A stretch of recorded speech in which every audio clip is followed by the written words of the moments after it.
विद्यार्थी मित्रांनो नमस्कार. मी डॉक्टर भारत यलगडाख, सहाय्यक प्राध्यापक department of geography, KRTR, BH commerce and EM science, popularly known as a KTHM college. विद्यार्थी मित्रांनो, सर्वप्रथम आजच्या तासिकेमध्ये मी तुमचे सहर्ष स्वागत करीत आहेत. आपण GG 220A geography of Maharashtra म्हणजेच महाराष्ट्राचा भूगोल हा जो स्पेशलचा पेपर आहे, यामधील चॅप्टर नंबर 4 रिसोर्सेस, त्यामधील वॉटर रिसोर्सेस हा टॉपिक बघत आलो आहोत. विद्यार्थी मित्रांनो, वॉटर रिसोर्सेस किती महत्त्वाचे आहेत याविषयी आपण चर्चा करत आलो आहोत. वॉटर रिसोर्सेस मध्ये बघत असताना जलसंवर्धन कसं करता येईल किंवा जल व्यवस्थापन जलसंवर्धन कसं करता येईल याचा विषयी आपण बऱ्याच तासिकेपासून चर्चा करत आलो आहोत. विद्यार्थी मित्रांनो, मागील तासिकेला आपण बघत असताना जल साक्षरता प्रसार कसा करणे व जल प्रदूषणावर नियंत्रण कसं मिळवता येईल याविषयी आपण मागील तासिकेला चर्चा केली. सर्वप्रथम बघत असताना आपण बघितलं की जल साक्षरता प्रसार कसा करता येईल.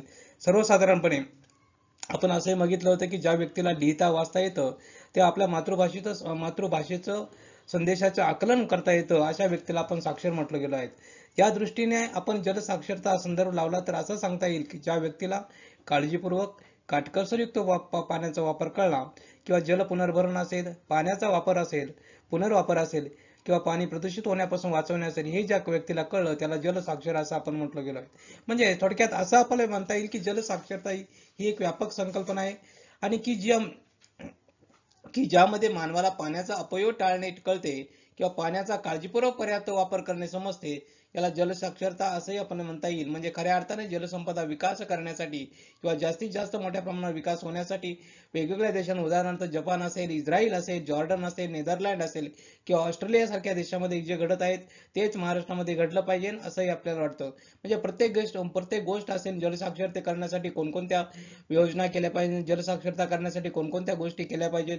म्हणजे उदाहरणार्थ वेळप्रसंगी प्रसार माध्यमे असेल, वर्तमानपत्रे असेल, सोशल मीडिया असेल, रेडिओ असेल, टीव्ही असेल किंवा पथनाट्य असतील, कीर्तने असतील किंवा लोकगीते असेल, प्रदर्शने असतील, स्पर्धा, प्रभात फेरी, प्रवचने, भाषणे, चर्चा, परिषदा इत्यादी वेळोवेळी आपण त्याचा वापर केला पाहिजे. म्हणजेच वैयक्तिक असेल, कौटुंबिक असेल, सामाजिक असेल किंवा शासकीय पातळीवर असेल तर जलसाक्षरतेचा जास्तीत जास्त प्रसार करण्यासाठी आपण प्रयत्न केले पाहिजेत. म्हणजेच ह्या झाल्या गोष्टी आपण वैयक्तिक सांगत असताना, वैयक्तिक करत असताना कोणकोणत्या गोष्टी आपण चांगल्या प्रकारच्या सवयी लावल्या तर त्यातून नक्कीच पाण्याची कशा प्रकारे आपण जलसाक्षरता बनवू शकतो याचा आपण विचार केला. त्यानंतर पुढचा पॉईंट बघितला होता की आपण जलप्रदूषणावर कसं नियंत्रण मिळवता येईल. जेव्हा पाण्याची नैसर्गिक गुणवत्ता मानवी किंवा नैसर्गिक कारणामुळे ऱ्हास होते किंवा ती सजीवांना ती अपायकारक ठरते त्याला आपण काय म्हटलं होतं त्यावेळेस जलप्रदूषण किंवा दूषित पाणी असं म्हणतो. आता पाणी दूषित झालं म्हणजे काय झालं तर मानवाच्या गरजा पूर्ण करत असताना किंवा ते उपयोगी ठरत नाहीत. त्यामुळे मानवाद्वारे निर्माण होणारे जलप्रदूषणावर जर नियंत्रण मिळवलं तर जलप्रदूषणाची पातळी कमी केली जाईल. मोठ्या प्रमाणात पाणी मानवाला गरजा पूर्ण करण्यासाठी वापरता येईल. यामुळे मानवाच्या जागृतीमुळे, प्रक्रियेमुळे पाणी प्रदूषित होते ते थांबवणे गरजेचे आहे. थोडक्यात या गोष्टी आपण बघितल्या. म्हणजेच औद्योगिकरणासाठी असणारं पाणी असेल किंवा सांडपाणी असेल किंवा प्रदूषित भूजलामध्ये असेल किंवा नदी नाल्यामध्ये सोडलं जातं. म्हणजे या प्रत्येक गोष्टीची आपण त्या ठिकाणी काळजी घेतली पाहिजे. म्हणजे उदाहरणार्थ असेल म्हणजे रासायनिक खतांचा अंश असेल, कीटकनाशके असतील, या प्रत्येक गोष्टी आपण या ठिकाणी काळजीपूर्वक या गोष्टी केल्या पाहिजेत. तरच चांगल्या प्रकारे नियंत्रण मिळवल आणि हा सामुदायिक प्रयत्न केला पाहिजे.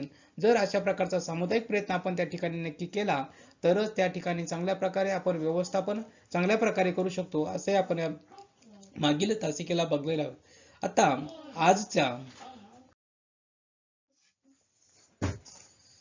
आजच्या तासिकेला आपण बघणार आहोत की साधन संपदेमध्ये बघत असताना जलसंवर्धन या गोष्टी बघत असताना आपल्याला जल व्यवस्थापन आणि जलसंवर्धन कसं करता येईल, जलसंवर्धन करण्यासाठी कोणकोणत्या गोष्टी आपण बघत आलो आहोत.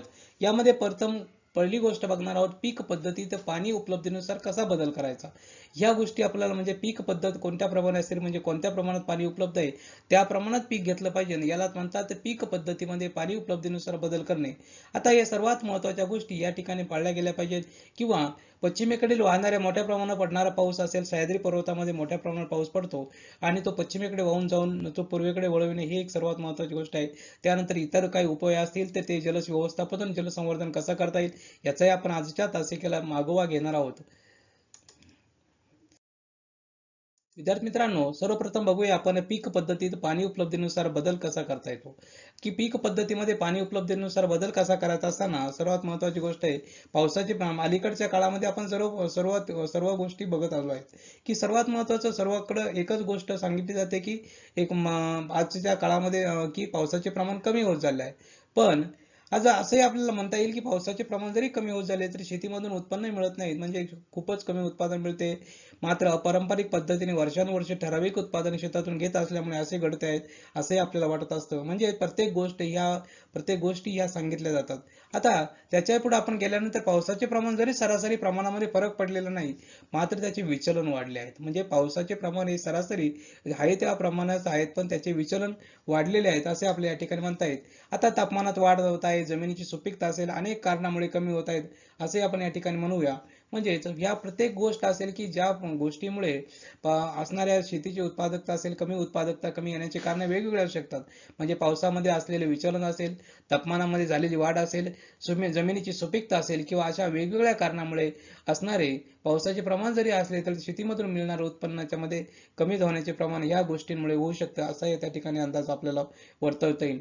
म्हणजे थोडक्यात असं आपण म्हणू की साठवलेल्या पाण्याचा लोकसंख्या वाढीमुळे शेतीतील पाणी पिण्यासाठी असेल, उद्योगधंद्यासाठी असेल, वापरलेल्या जलसिंचनासाठी पाणी कमी पडू देता नाही, पाणी कमी पडत आहेत. म्हणजे थोडक्यात पाणी कमी पडत असल्यामुळे या ठिकाणी या गोष्टी आपल्याला साध्य कराव्या लागतील. या सर्वांचा गोष्टींचा जर आपण परिणामाचा विचार केला तर या सर्व गोष्टींचा विचार हा सर्वात महत्त्वाचा होतो, म्हणजे तो पिकाच्या उत्पादनावर. त्यामुळे ऊसासारखे पीक सर्वांकडे घेणे हे पाण्याच्या कमतरतेमुळे शक्य नाही. म्हणजे सर्वच गोष्टींनी जर आपण या ठिकाणी एखाद्या ठिकाणी पाण्याचं जर दुर्भिक्ष असेल, त्या ठिकाणी जास्त येणारी पिकं जर घेतली असेल तर त्या ठिकाणी असणाऱ्या पिकाच्या उत्पादनावर असेल किंवा या गोष्टीवर तर नक्कीच त्या ठिकाणी परिणाम होऊ शकतो असंही आपल्या या ठिकाणी म्हणता येईल. म्हणजे ऊसासारखं पीक घेणे जरी पाण्याच्या कमतरतेमुळे शक्य नाहीये, म्हणून त्या ठिकाणी असणारी स्थानिक उपलब्धता असेल, पाणी असेल, जमीन असेल यांचा विचार करायचा आहे. पाण्याचा क्रम बघायचा आहे, पिकाचा क्रम बघा, पद्धती बदलणे गरजेचे आहेत. म्हणजे पाणी एक संपदा आहे असा आपण त्या ठिकाणी जर विचार केला तर पाण्याचा हा जास्तीत जास्त मोठ्या प्रमाणात साधन संपत्ती कशी आहे आणि ती साधन संपत्ती असेल तर तिचा पाणी संपदा म्हणून भागात कसा ठरू शकेल यासाठी आपण पीक पद्धती ही पाण्याच्या उपलब्धतेनुसार बदल करणे गरजेचे आहे. म्हणजे ज्या प्रमाणात पाणी उपलब्ध आहे त्याच प्रमाणात पिकं घेणं ही काळाची गरज झाली आहे. म्हणजे जर पाणी कमी प्रमाणात असेल तर त्याच कमी प्रमाणात येणाऱ्या पाण्याची पिकाची निवड त्या ठिकाणी होणे गरजेचे आहे. जर ज्या प्रमाणामध्ये त्या ठिकाणी जर पाणी जास्त असेल तर त्या प्रमाणात घेणारी पिके ही घेतली गेली पाहिजे. म्हणजे पीक पद्धतीमध्ये पाणी उपलब्धच आहे त्यानुसार पीक पद्धती ठरवली पाहिजे असं आपल्याला या ठिकाणी म्हणता येईल. थोडक्यात असंही आपण या ठिकाणी म्हणूया.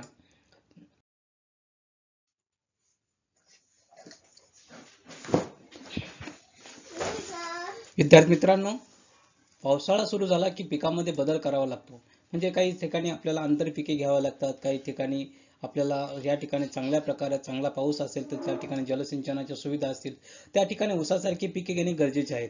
अशा प्रकारे आपण प्रत्येक गोष्ट बघत असताना जलसिंचनाची आवश्यकता कशी आहे आणि पिकामध्ये असणारा बदल कसा, म्हणजे पिकाला ज्या प्रमाणात पाण्याची आवश्यकता आहे त्याच प्रमाणाने पिके घेतली गेली पाहिजेत. म्हणजे थोडक्यात असा आपला विचार करता येईल की इतर पिकांनाही प्राधान्य दिले पाहिजे. जर पावसाचे प्रमाण साधारणपणे 700 ते 1200 मिलीमीटरच्या दरम्यान असेल तर त्या ठिकाणी जमीन काळी असेल, त्या ठिकाणी भुईमूग, ज्वारी, तूर, उडीद, बाजरी यासारखे पीक घेणं शक्य होईल. तसेच आपण ज्या भागामध्ये राहतो त्या ठिकाणी असेल सीताफळ असेल, आवळा असेल, गहू असेल, कांदे असेल यासारखी पिके आपल्याला त्या ठिकाणी घेता येतील असाही आपण या ठिकाणी विचार केला पाहिजे.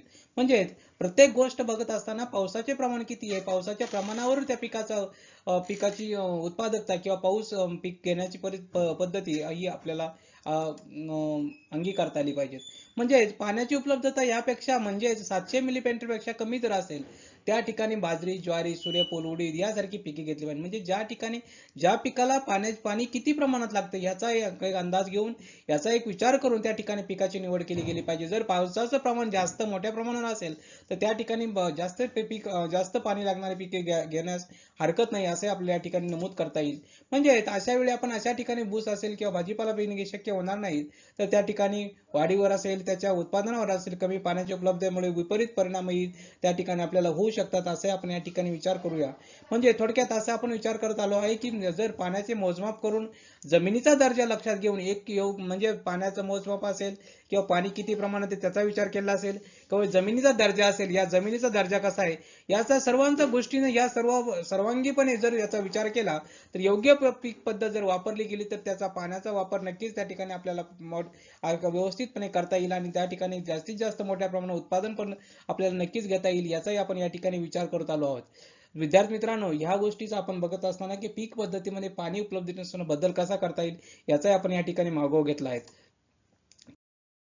त्यानंतर पुढे जाऊया आपण की पुढे बघताना असताना का पश्चिमेकडील वाहून जाणारे म्हणजे कोकणातून वाहून जाणारे पाणी पूर्वेकडे वळवायचे, म्हणजे पश्चिमेकडील अरबी समुद्राला मिळणारे पाणी हे पूर्वेकडे बंगालच्या उपसागराला कसं वळवता येईल याचा विचार आपण या ठिकाणी केला. म्हणजेच कोकणातून वाहून जाणारे पाणी पूर्वेकडे वळवण्यासाठी यासाठी आपल्याला प्रयत्न करावे लागतील. म्हणजे थोडक्यात महाराष्ट्राच्या घाटमाथ्यावर जर आपण विचार केला तर 1000 ते 1300 मिलीमीटर पर्यंत पाऊस पडतो. आता हा पाऊस साधारणपणे आपण जर विचार केला तर हे सर्व पाणी असेल हे कोकणातील नद्या असतील नाल्यामार्फत पश्चिमेकडे अरबी समुद्राला जाऊन मिळते.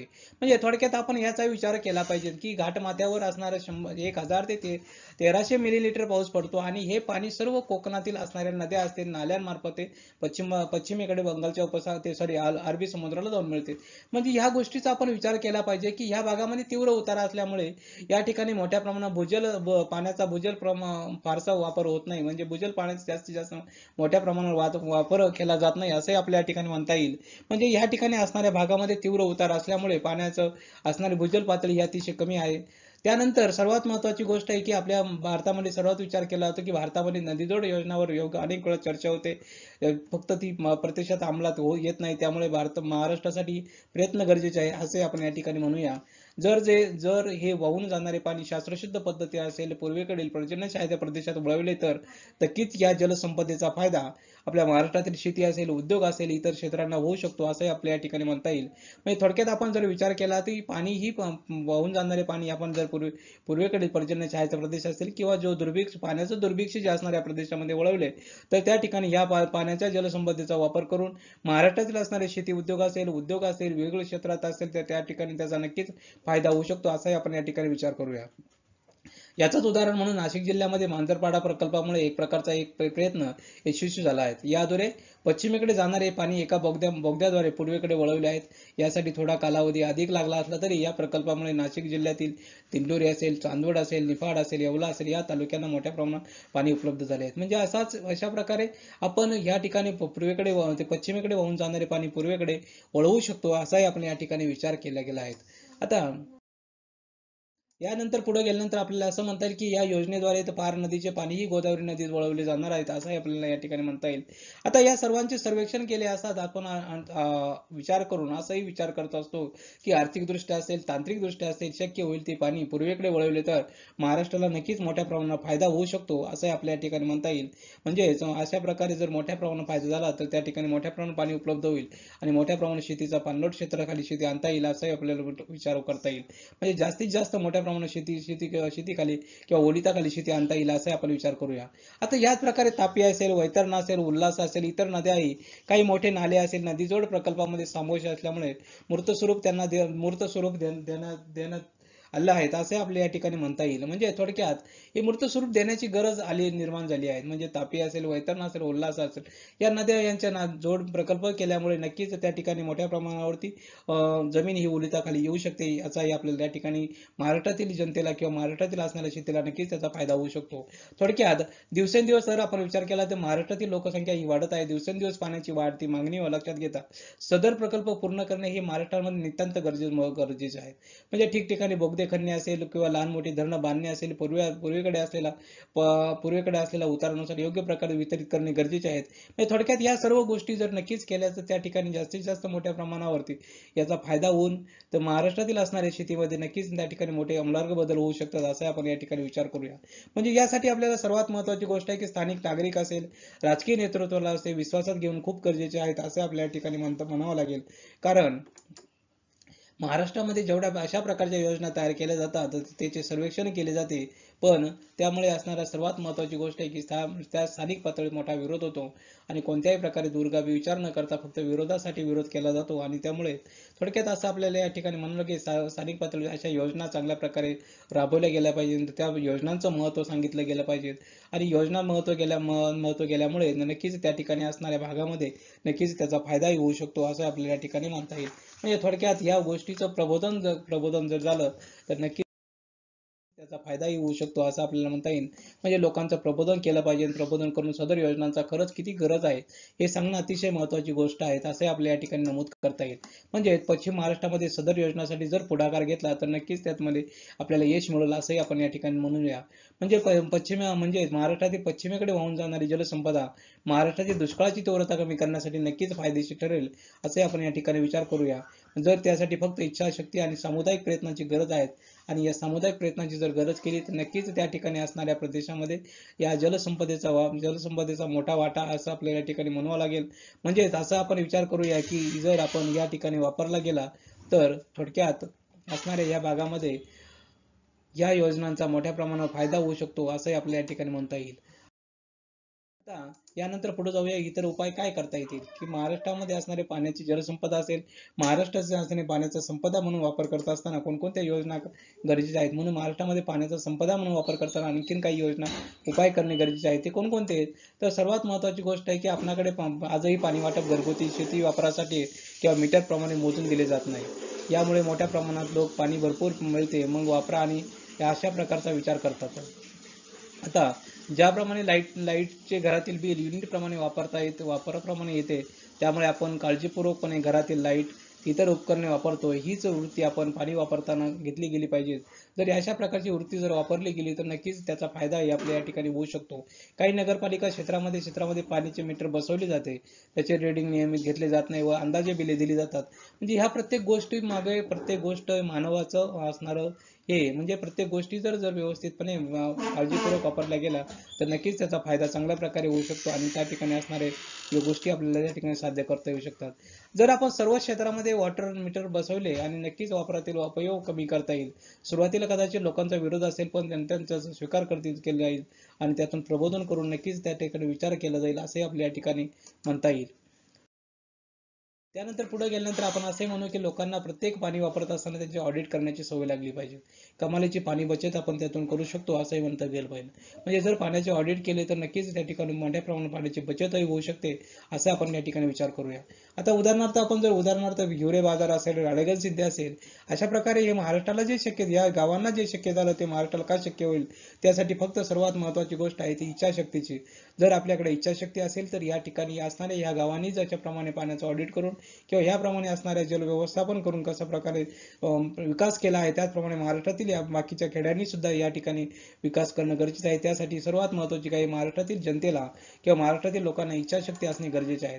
आता याचाच फायदा असा होईल की अनधिकृत जोडण्या असतील त्या शोधल्या गेल्या पाहिजे त्या शोधणे शक्य होईल आणि त्यातून त्या ठिकाणी असणारे पर्याय आपल्याला स्वीकारता येतील. म्हणजेच आता शहरी भागाचा जर आपण विचार केला तर शहरी भागामध्ये जर प्रत्येक पाणी पुरवठा करणाऱ्या नळांच्या पाईपलाईनचा नकाशा किंवा प्रत्येक वॉर्डमध्ये किती जोडणी आहेत याची माहिती प्रत्येक घरात किंवा नळ असलेल्या ठिकाणी किती वापरल्या हे समजलं गेलं पाहिजे. म्हणजे शहरा भागामध्ये मोठ्या प्रमाणावर जर पाईपलाईन्स असणाऱ्या पंप कुठल्या भागात किती पाणी गेले कोणत्या ठिकाणी जोडणी झाली आहेत प्रत्येक जोडणी असेल त्याचं मीटरचं त्या ठिकाणी असणारं बिल प्रमाणे गेलं आहे का नाही म्हणजे या प्रत्येक गोष्टीचं जर मॉनिटरिंग जर झालं तर नक्कीच त्या ठिकाणी असणाऱ्या मोठ्या प्रमाणावर आपण जलसंपत्ती किंवा जलसंपदा वाचवू शकतो आणि ज्यांना गरज आहे त्यापर्यंत आपण पोहोचवू शकतो असंही आपण या ठिकाणी म्हणतो. म्हणजे यातून नळगळती असेल किंवा पाणी चोरी असेल याचाही आपण या ठिकाणी फायदा होऊ शकतो असं आपण या ठिकाणी म्हणतो. म्हणून सरकारचे वेळोवेळी दुष्काळावर मात करण्यासाठी योजना तयार करत असतं. अशा योजना सुरुवातीला चांगल्या वाटत असतात मला मात्र त्या कालांतराने त्याच्याकडे लक्ष नसतं आणि परंतु त्यातून अपेक्षित यश मिळालं नसतं कारण लोक त्याला प्रतिसाद चांगल्या प्रकारे देत नाहीत. म्हणजे अशा गोष्टी असतात. या प्रत्येक गोष्टीचा विचार करत असताना आपण याही विचार करत गेला आहे की प्रत्येक गोष्टींना राबवत असताना किंवा जनतेला असेल शेतकऱ्याला असेल किंवा प्रत्येक जो माणूस आहे त्याला आपल्याला विश्वासात घेतलं पाहिजे. जर नक्कीच विश्वासात घेतलं तर या योजना चांगल्या फलद्रूप होऊ शकतात असे आपण या ठिकाणी म्हणूया. आता पुढे गेल्यानंतर आपण असं म्हणू की चुकीची माहिती असेल चुकीची माहिती जर दिली गेली तर लोकांमध्ये बऱ्याच वेळा पुरवली जाते त्यामुळे शीततळी योजना असेल जलस्वराज्य योजना असेल यशस्वी ठरत नाहीत. सर्वात महत्त्वाची गोष्ट आहे की प्रत्येक माणसाला असेल किंवा ज्या लोकांना येतं त्या शीततळी योजना असेल किंवा जलस्वराज्य योजना असेल किंवा वेगवेगळ्या गव्हर्नमेंटच्या वेगवेगळ्या महाराष्ट्र शासनाच्या वेगवेगळ्या योजना असेल त्या योजनांची सविस्तर माहिती किंवा व्यवस्थित माहिती त्या प्रत्येक असणाऱ्या शेतकऱ्यापर्यंत असेल किंवा ज्या लाभधारकापर्यंत असेल त्या प्रकारे त्या ठिकाणी जर व्यवस्थितरित्या पोहोचवली गेली तर त्या ठिकाणी नक्कीच त्याचा फायदा होऊ शकतो असं आपल्याला म्हणता येईल. म्हणजे थोडक्यात शासकीय अधिकाऱ्याने अशा योजना राबवत असताना किंवा जनतेला असेल शेतकऱ्याला असेल ते विश्वासात घेऊन राबवणे कसे गरजेचे आहेत याचा विचार आपण या ठिकाणी केला गेला पाहिजे. म्हणजे लोकांमध्ये थोडक्यात महत्त्वाचा विचार केला की लोकांमध्ये जलसाक्षरता वाढविणे एक एक गरजेचे आहे. एकदा एका लोकांनी पाण्याचे मूल्य समजले की नक्कीच महाराष्ट्राची परिस्थिती हळूहळू बदलेल यात शंका नाही. म्हणजे जर महाराष्ट्रातील लोकांना पाण्याचं मूल्य किती प्रमाणात आहे, पाण्याचं मूल्य कसं ठरवता येईल, पाण्याचं मूल्य कसं वाढवता येईल, या गोष्टीसाठी जलसाक्षरता वाढवणे गरजेचे आहे. जर जलसाक्षरता वाढली तर नक्कीच पाण्याचं मूल्य वाढेल, नक्कीच त्यातून जलसंपदेचा असणारी होणारी जलव्यवस्थापन जलसंवर्धन नक्कीच करता येऊ शकतं. आता शासनाचा जर आपण विचार केला तर शासनाने जलसाक्षरता निर्माण करण्यासाठी जलसंवर्धन महत्त्व सांगण्यासाठी जागतिक जल दिन असते 22 मार्चला असतो, जलसंपत्ती दिन असतो तो 29 एप्रिल असतो, नेहमी साजरे केले गेले पाहिजेत. या दिवशी प्रत्येक गोष्टी जलसंवर्धनाचे महत्त्व सांगण्यासाठी वेगवेगळ्या प्रकारच्या असणाऱ्या चित्रफित असताना वेगवेगळ्या गोष्टी साजऱ्या केल्या पाहिजेत. म्हणजे अशा वेगवेगळ्या गोष्टी जर जलसाक्षरता निर्माण करण्यासाठी जर केल्या गेल्या तर त्याचा नक्कीच फायदा होऊ शकतो असंही आपल्याला म्हणावं लागेल. आता उदाहरणार्थ आमिर खान सारख्या सुरू केलेल्या वॉटर कप सारख्या स्पर्धांना महत्त्व दिलं गेलं पाहिजे. म्हणजे जर या महत्त्व गेलं तर नक्कीच त्याचाही त्या ठिकाणी फायदा होऊ शकतो. किंवा नाम फाउंडेशन सारख्या खाजगी संस्थांनी शासकीय पातळीवरती मदत करू गेले म्हणजे त्या ठिकाणी मोठ्या प्रमाणात जलसंपदेचा विकास आपल्या ठिकाणी होऊ शकतो असाही आपण या ठिकाणी विचार करूया. त्यानंतर थोडा वेळ जर लागला तरी महाराष्ट्रातील असणारी हळूहळू परिस्थिती नक्कीच बदलेल. राज्यातील आत्महत्या करणाऱ्या शेतकऱ्यांची संख्या नक्कीच कमी होईल. पण ह्या सर्वात महत्त्वाची गोष्ट आहे की राज्यातील आत्महत्या करण्याची शेतकऱ्यांची जर कमी करायची असेल तर त्या ठिकाणी असणारे जलसंवर्धन किंवा जलव्यवस्थापन ही काळाची गरज आहे. जलसंवर्धन कसं करता येईल हे आपण या ठिकाणी बघितलं आहे. आणि या सर्वांचा परिपाक म्हणून जर जलसंवर्धन असेल, जलसाक्षरता असेल या नक्की उपयोगी ठरतील. आणि या सर्वांचा परिपाक म्हणून याचा एक परिणाम म्हणून महाराष्ट्रात होणाऱ्या शेतकऱ्यांच्या आत्महत्या त्या नक्कीच कमी होऊ शकतील. जर महाराष्ट्रातील प्रत्येक शेतकऱ्याला जर पाणी व्यवस्थित मिळालं तर त्या ठिकाणी त्याची उत्पादकता वाढेल, पर्यायाने त्या ठिकाणी असणारा त्याचा आत्मनिर्भरपणा त्या ठिकाणी नक्कीच वाढवू शकतो असंही आपल्याला या ठिकाणी म्हणावं लागेल. म्हणजे थोडक्यात जे जलसंवर्धन असेल, जलसाक्षरता की यात उपयोगी ठरेल यात शंका वाटत नाही.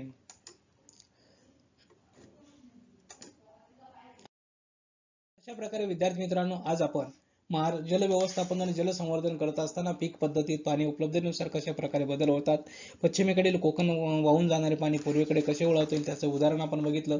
त्यानंतर इतर उपाय कोणकोणते करता येईल याचाही आपण या ठिकाणी आजच्या तासिकेला विचार केला आहे. किंवा वेगवेगळ्या संघटना असतील किंवा इतर उपाय कोणकोणते करता येईल याचाही आपण या ठिकाणी विचार केला आहे. विद्यार्थी मित्रांनो आजच्या तासिकेविषयी कोणाच्या मनात काही प्रश्न शंका निर्माण झाल्या असेल तर या ठिकाणी माझा ईमेल आयडी दिला त्या मेलवरती आपण मेल करू शकता. विद्यार्थी मित्रांनो पुढील तासिकेला बघणार आहोत वनसंपदा किंवा फॉरेस्ट रिसोर्सेस त्याची व्याख्या आणि किंवा वन म्हणजे काय किंवा अरण्य म्हणजे काय याचा विचार पुढील तासिकेला आपण करणार आहोत. तोपर्यंत धन्यवाद. Thank you very much.